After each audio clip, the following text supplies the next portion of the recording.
नमस्कार, good morning, सुप्रभात। सुबह के 11 बज चुके हैं और आप देख रहे हैं ईटीएन न्यूज और मैं हूं आपके साथ आरती चौबे। तो चलिए करते हैं बुलेटिन की शुरुआत।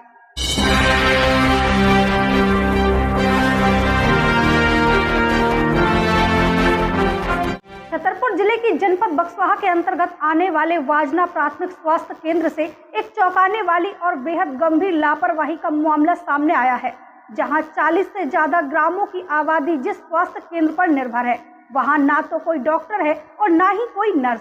तो चलिए आपको बताते हैं पूरा मामला। ग्रामीणों का कहना है कि स्वास्थ्य केंद्र महीनों से बंद पड़ा है। यहाँ ना तो प्रसव जैसी इमरजेंसी सेवाएं मिलती हैं और ना ही किसी बीमारी का इलाज। प्रसव पीड़ित महिलाओं और बीमार लोगों को मजबूरी में 30 किलोमीटर दूर बक्सवाहा या बड़ा मलहरा जाकर इलाज कराना पड़ता है। स्थानीय लोगों के मुताबिक पहले जो यहाँ स्टाफ पदस्थ था उसका ट्रांसफर हो चुका है और अब तक नए डॉक्टर और नर्स की नियुक्तियाँ नहीं हो पाई हैं। यहाँ के अधिकतर ग्रामीण बेहद गरीब हैं और निजी अस्पतालों में इलाज कराने की स्थिति में नहीं है। ऐसे में सरकारी अस्पताल ही एकमात्र सहारा होता है। स्वास्थ्य सेवाओं की ये बदहाल तस्वीर मध्य प्रदेश के ग्रामीण विकास के तमाम दावों को सवालों के घेरे में खड़ा करती है।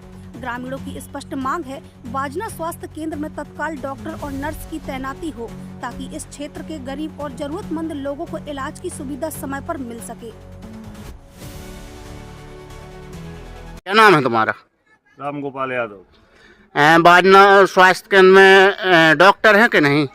ना कोई डॉक्टर है ना कोई नर्स है। जितनी क्षेत्र की डिलीवरी आ रही हैं सब यहाँ से रेफर हो रही हैं बड़ा मलहरा और छतरपुर।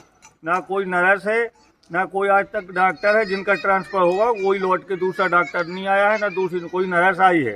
यहाँ की व्यवस्था बहुत गड़बड़ है। जितनी महिलाएं आती हैं रात में ही बेचारी रोती रहती हैं। इसके बाद फिर 108 को फोन लगाकर मलहरा छतरपुर रेफर कहते हैं। ये प्रशासन से अनुरोध है कि कोई कार्रवाई की जाए, कोई नर्स और बड़ा डॉक्टर यहाँ पर बुलाया जाए। कब से नहीं है स्वास्थ्य केंद्र में डॉक्टर? यानी कि जब से ट्रांसफर हो गए हैं जून के महीना के पहले, जून के बाद यहाँ कोई ना डॉक्टर ना कोई नर्स कोई नहीं है। कंप्यूटर भर है अपने अस्पताल में ना है। यहाँ दवाई मिलती है। अब कई की दवाई मिले? ना कोई डॉक्टर है ना कोई नर्स है ना कोई बड़ा डॉक्टर है। दमोह जिले के हटा थाना क्षेत्र से इस वक्त की बड़ी खबर सामने आ रही है, जहां पुलिस ने ग्राम इटवा हीरा लाल में एक सूने मकान पर दबिश देकर करीब 28 पेटी अवैध शराब जब्त की है। इस कार्यवाही में देसी प्लेन व मसाला शराब की 252 लीटर से अधिक मात्रा में बरामद की गई है, जिसकी कीमत करीब 1,40,000 रुपए बताई जा रही है। तो चलिए आपको बताते हैं पूरा मामला। हटा पुलिस को इस मामले में मुखबिर से सूचना मिली थी, जिसके बाद थाना प्रभारी धर्मेंद्र उपाध्याय के नेतृत्व में पुलिस टीम का गठन कर देर रात करीब 11 बजे दबिश दी गई।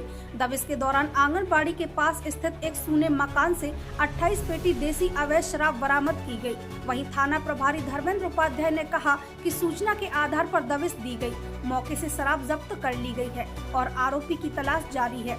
पुलिस के अनुसार इस पूरे अवैध कारोबार के पीछे त्रिलोक सह लोधी का नाम सामने आ रहा है, जो मौके से फरार हो गया है। फिलहाल पुलिस आरोपी की गिरफ्तारी के प्रयास में जुटी हुई है और आबकारी एक्ट के तहत मामला दर्ज कर लिया गया है। दमोह जिले में लगातार सामने आ रहे ऐसे अवैध शराब के मामलों पर अब पुलिस की सख्त नजर है। हटा थाना की ये कार्यवाही निश्चित ही शराब माफियाओं के लिए एक बड़ा संदेश है। कल रात्रि में मुखबिर द्वारा ग्राम इटवा हीरा लाल में अवैध शराब के भंडारण की सूचना प्राप्त हुई, जो हमरा स्टाफ के साथ जाकर रेड कार्रवाई की गई। इटवा हीरा लाल ग्राम में आंगनबाड़ी के बारी से बने पुराने कमरे को चेक किया गया, जिसमें 28 पेटी अवैध देसी शराब, जिसमें 19 पेटी लाल मसाला और 9 पेटी देसी प्लेन की पाई गई, जिनको जब्त किया गया एवं आरोपी के लोग से मौके से फरार हो गया। जो शराब जब्त की गई है वह 252 लीटर कीमती करीब 1,40,000। दमोह जिले के बाढ़ प्रभावित क्षेत्र गड़िया मानगढ़ से एक राहत भरी खबर सामने आई है, जहां भीषण बाढ़ के बीच फंसी 25 वर्षीय गर्भवती महिला प्रियंका गौड़ पति गोपाल को रेस्क्यू टीम ने सुरक्षित बाहर निकाला। यह रेस्क्यू ऑपरेशन कुसाई चौकी बनवार थाना और नोहटा क्षेत्र में चलाया गया, जहां पानी के तेज बहाव और कठिन परिस्थितियों के बीच भी टीम ने साहस दिखाया। इस रेस्क्यू ऑपरेशन में शामिल रहे शैलेंद्र, रजक, महफूज, महेंद्र, चैन सिंह, बिमलेश और इंदर, जिन्होंने बिना समय गवाए मोर्चा संभाला और महिला को सुरक्षित स्थान तक पहुंचाया। दमोह जिले के कई इलाकों में ब्यारमा और अन्य नदियों का जल स्तर खतरे के निशान से ऊपर है। ऐसे हालात में समय पर किया गया ये रेस्क्यू ऑपरेशन कई लोगों के लिए उम्मीद की किरण बना। ETN न्यूज की टीम ऐसे ही जमीनी और भरोसेमंद अपडेट के साथ बने रही है।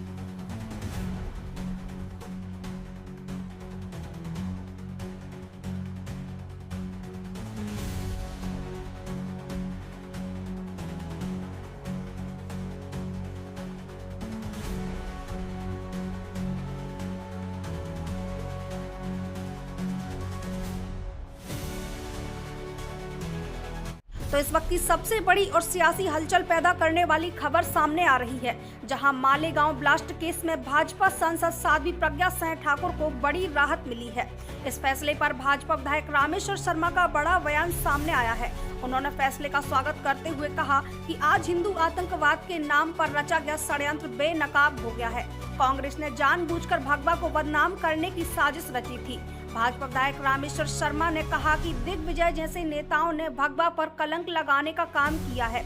हिंदुओं को आतंकवादी बताने की कोशिश की गई, लेकिन आज सत्य सबके सामने आ गया। साध्वी प्रज्ञा को जिन जिन झूठे केस में फंसाया गया, उनके साथ अन्याय हुआ है और यह दुर्भाग्यपूर्ण है। बता दें कि मालेगांव ब्लास्ट केस साल 2008 से जुड़ा है, जिसमें साध्वी प्रज्ञा सिंह ठाकुर सहित कई अन्य आरोपियों को गिरफ्तार किया गया था। इस केस को लेकर वर्षों से हिंदू आतंकवाद शब्द को लेकर राजनीतिक बहस होती रही। आज अदालत से जो राहत मिली है, उसने इस बहस को एक नया मोड़ दे दिया है। तो ये थी भोपाल से इस वक्त की बड़ी खबर। आगे इस पर क्या कांग्रेस की प्रतिक्रिया और दिग्विजय सिंह का क्या कहना है, हम आपको अपडेट करते रहेंगे। बने रहिए ETN न्यूज के साथ। देखिए, मालेगांव की जो घटना थी, ये घटना ने कांग्रेस की सुनियोजित घटना थी। कांग्रेस ने हिंदुओं को आतंकवादी करार देने के लिए योजना रची थी। दिग्विजय सिंह, मनमोहन सिंह जी की सरकार, सोनिया गांधी, ये तमाम लोग चाहते थे कि जो आतंकवाद का ब्लेम इस्लामिक कट्टरता पर लगा है, वो आतंकवादी का जो ब्लेम हिंदुओं पर, भगवाधारियों पर लग जाए। और इसलिए उन्होंने भगवा आतंकवाद, हिंदू आतंकवाद का शब्द गढ़ा दिग्विजय सिंह जी और उनकी बंडली ने। और मालेगांव की सोची साची घटना में निर्दोष व्यक्तियों को फंसाया, उनकी लाइफ बर्बाद कर दी। आज साध्वी प्रज्ञा ठाकुर उसके कारण इतनी पीड़ित है कि वो चलने योग्य भी नहीं है। इतनी यातनाएं उनको दी गई और भी कई साधु संतों को सताया गया। आज हिंदुस्तान के न्यायालय ने निर्णय देकर बता दिया कि जो निर्दोष थे वो सकुशल बरी है। और कांग्रेस के मुंह पर एक तरह से तमाचा है। कांग्रेस ने आतंकवाद को बचाने की कोशिश की और हिंदुओं को आतंकवाद बनाने का षड्यंत्र रचा। आज षड्यंत्र का पर्दाफाश हुआ है। हिंदू निर्दोष था, हिंदू जो है आजाद था और हिंदू न्यायालय का पक्ष भी रखता है और हिंदुस्तान में कानून का सम्मान भी करता है। पर दिग्विजय सिंह और उनकी मंडली ने जो षड्यंत्र रचा था, आज उसका पर्दाफाश हुआ। कांग्रेस को सनातनियों से, भगवाधारियों से, हिंदुओं से माफी मांगनी चाहिए। और ये कांग्रेस का महापाप हिंदुओं आज क्लियर सामने आ गया कि आतंकवाद को बचाने के लिए कांग्रेस और हिंदुओं को आतंकवादी बनाने के लिए कांग्रेस ऐसा काम कर रही है। इस कांग्रेस से बचकर रहो, सावधान रहो। और न्यायालय ने जो निर्णय दिया वो स्वागत ही योग्य है।